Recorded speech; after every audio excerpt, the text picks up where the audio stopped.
Hello, and thank you all for joining us this lovely Monday morning. I am Ian Epstein. I was recently elected chair of the Libertarian Party of Oregon. And at our recent annual delegate conference in Pendleton, we ratified a series of bills that have come up to the Oregon legislature that we've embodied under the title of Operation Groundswell. And these are a pretty good set of bills here that are consistent with the libertarian belief system of enhancing a personal liberty. I'd especially like to say thank you to Brian Boquist for his support of some of these bills. And for a bit more detail on what those bills entail, I'd like to hand over our meeting to Secretary Richard Burke. Okay, thank you. Yes, thank you. Good morning. As Mr. Epstein said, we recently had our annual business convention in Pendleton, Oregon, and at that convention, the delegates assembled ratified a legislative agenda previously adopted by our state committee. And the issues of this legislative agenda, the objectives, are to elevate the issue of individual privacy in the current legislative session, and also to promote some measures that will protect and enhance voter rights. I'll go over these very briefly. SJR 17 is a bill that is in front of the Senate Judiciary Committee, and what this would do would be to amend the Oregon State Constitution to create an explicit right of individual privacy. No such right exists currently in the Oregon Constitution, or indeed in the federal Constitution. The language of SJR 17 was originally taken from a similar line adopted in the Montana State Constitution. There has been an amendment proposed to SJR 17, which would rephrase the term right of individual privacy in such a way that it outlines specific protections. The reason for this is because the majority party has said that if we simply deal with the right of individual privacy, it could raise the specter of the abortion issue, and they don't want it raised.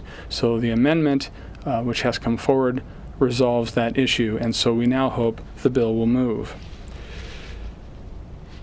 SB 639 is another bill that we think is very important.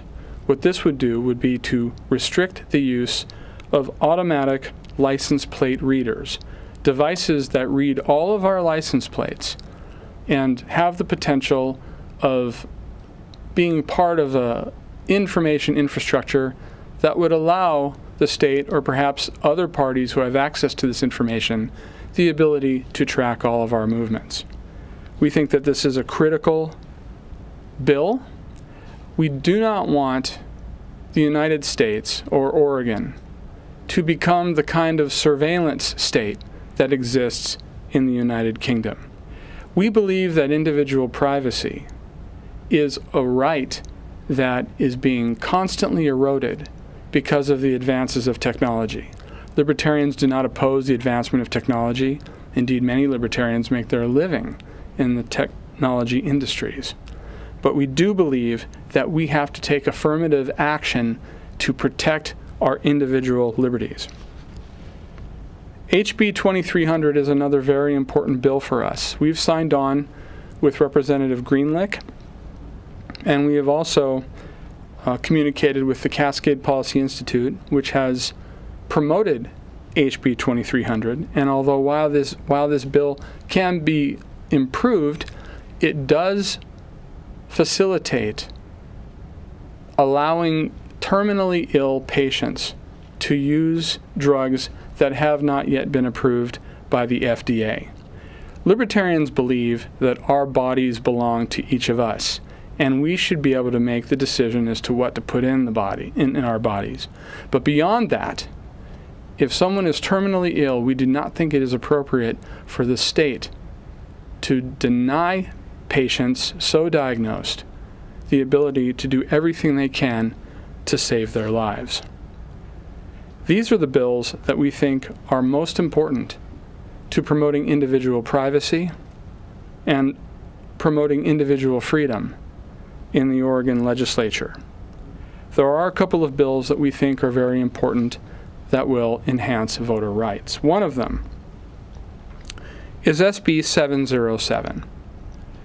This bill would require all political parties, both major and minor parties, to design, conduct, monitor, and finance their own candidate selection processes.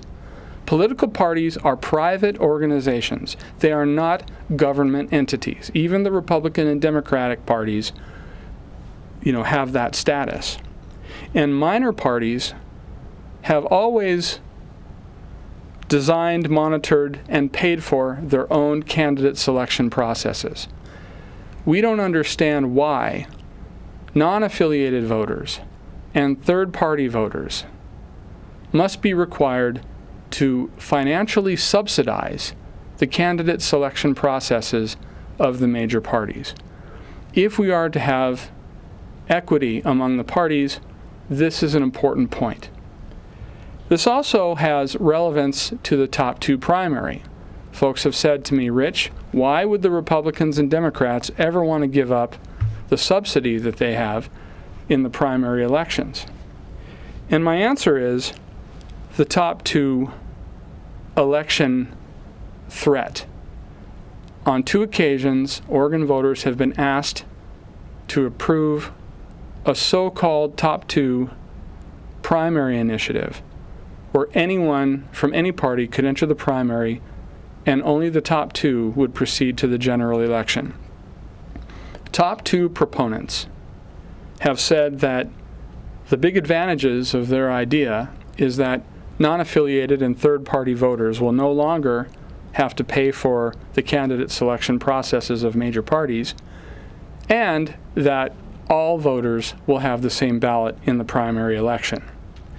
If Senate Bill 707 is passed, we will have all of those advantages, and it will take the wind out of the sails of people in the future who may again promote a top 2 primary reform.